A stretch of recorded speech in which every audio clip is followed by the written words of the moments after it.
गुरु ब्रह्मा गुरु विष्णू गुरुदेव महेश्वरा सद्गुरु साक्षात परब्रह्म तस्मै श्री सद्गुरे नमः. जय जय रघुवीर समर्थ. श्रीमत दासबोध दशक 18वा. बहुजिनसी समास 3रा.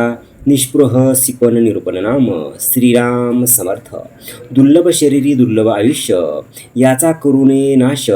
दास म्हणे सावकाश विवेके पाहावा. मागील आठवड्यात आपण बहुजिनसी या दशकातील समास 2रा सर्वज्ञ संघ निरूपण नाम या समासाचे श्रवण केले. चालू आठवड्यापासून या दशकातील समास 3रा निष्पृह शिकवण निरूपण नाम सुरू झालेला आहे. त्या निष्पृह म्हणजे आसक्ती नसलेला. या समासाच्या पहिल्या ओळीत श्री समर्थ म्हणतात की सर्व शरीरात नरदेह अत्यंत दुर्लभ आहे. त्यात आयुष्य मिळणे हे आणखीन दुर्लभ आहे. म्हणून याचा नाश करू नये आणि विवेक वापरून आपले जीवन जगावे. न पाहता उत्तम विवेक अवघा होतो अविवेक. अविवेके प्राणीरंक ऐसा दिसे. श्री समर्थ यावेळी सांगतात की जर उत्तम प्रकारे विवेक केला नाही तर सर्व अविवेक होतो. अविवेक आणि प्राणी रंकासारखा म्हणजे भिकाऱ्यासारखा दिसतो. हे आपले आपण केले. आळसे उदास नागविले. वाईट संगतीने बुडविले देखता देखता. श्री समर्थ यावेळी सांगतात की असे करणे म्हणजे आपले आपणच नुकसान करणे आहे. आळसाने आणि उदासीन वृत्तीमुळे माणूस नागवला जातो आणि वाईट संग जर मिळाली तर त्याचा बघता बघता नाश होतो.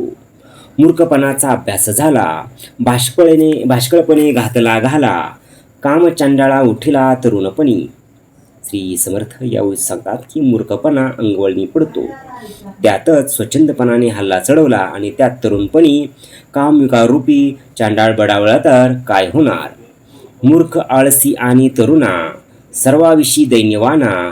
काही मिळेना कोणा काय म्हणावे. श्री समर्थ ते सांगतात की एखादा माणूस मूर्ख आळशी आणि तरुण पण सर्व बाबतीत दैन्यवाना असतो तरी त्याची कोणाशी त्याची पटत नाही. अशाला काय म्हणावे.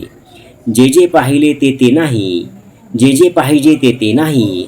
अन्न वस्त्र तेही नाही. उत्तम गुण काहीच नाही अंतर्यामी. समर्थ यावेळी सांगतात की जे जे प्रपंचात आवश्यक आहे ते ते त्याच्याजवळ नसते. कमीत कमी अन्न वस्त्र तर असावे तेही नाही आणि अंतर्यामी गुण तर काहीच नसतात. बोलता येईना बसता येईना. प्रसंग काही कळेना. शरीर मन हे वळेना अभ्यासाकडे. श्री समर्थ यावेळी सांगतात की त्याला धड बोलता येत नाही धड बसता येत नाही. कुठल्या प्रसंगी कसे वागावे हे कळत नाही. शरीर आणि मन अभ्यासाकडे वळत नाही. लिहिणे नाही वाचणे नाही. पुसणे नाही सांगणे नाही. नेमस्तपणाचा अभ्यास नाही भाष्कळपणे. श्री समर्थ ते सांगतात की लिहायला येत नाही वाचायला येत नाही. कुणाला काही विचारायला येत नाही किंवा कुणी विचारले तर सांगायला येत नाही. स्वच्छंदपणामुळे निमित्तपणाचे वळण नाही. आपण असं काहीच येना आणि शिकवलेही मानेना. आपण वेडा आणि सज्जना बोल ठेवी. श्री समर्थ यावेळी सांगतात की आपल्याला तर काहीच येत नाही पण कुणी शिकवू लागले तर तेही त्याला मान्य होत नाही. आपण तर वेडा असतो पण सज्जनांना नावे ठेवतो. अंतरी एक बाहेर एक ऐसा जयाचा विवेक. परलोकाचे सार्थक कैसे घडे. श्री समर्थ म्हणतात की आत एक असते बाहेर दुसरी काही दाखवतो. असा विवेक ज्या ठिकाणी असतो त्याला परलोकी सार्थक कशी होईल. आपला संसार नासला मनामध्ये प्रस्तावला तरी मग अभ्यास केला पाहिजे विवेकाचा. श्री समर्थ ते सांगतात की अशा माणसाच्या संसाराची दैना दुर्दशा होते. अशा वेळी त्याच्या मनामध्ये पश्चाताप झाला तर मग त्याने विवेकाचा अभ्यास करणे आवश्यक असते. एकाग्र करून या मन बळेची धरावे साधन. येतनी आळसाचे दर्शन होऊच नये. श्री समर्थ सांगतात की अशा माणसाने मन एकाग्र करून बळेचे साधन करण्यास आरंभ करावा. आळसाचे दर्शन होणार नाही यासाठी त्याने कसून प्रयत्न करावा. अवगुण अवघेचे सांडावे. उत्तम गुण अभ्यासावे. प्रबंध पाठ करीत जावे जाड अर्थ. श्री समर्थ यावेळी सांगतात की सर्व अवगुणाचा त्याग करावा. उत्तम गुणाचा अभ्यास करावा. अर्थ गंभीर अशा प्रबंध पाठ करत जावेत. पदप्रबंध श्लोक प्रबंध नाना धाटी मुद्रा छंद. प्रसंग ज्ञानीचे आनंद होत आहे. श्री समर्थ यावेळी सांगतात की पदप्रबंध श्लोक प्रबंध नाना धाटी मुद्रा छंद वगैरे पाठ करावेत आणि त्या प्रसंगानुसार उपयोग केल्याने ऐकणाऱ्याचा आनंद होतो. कोणे प्रसंगी काय म्हणावे ऐसे समजून जाणावे उगेचे वावगे शिनावे कासा यापासी.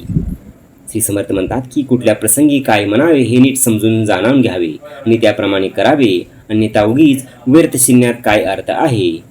दुसऱ्याचे अंतर जाणावे आदर देखून म्हणावे जे आठवेल ते गावे मूर्खपण.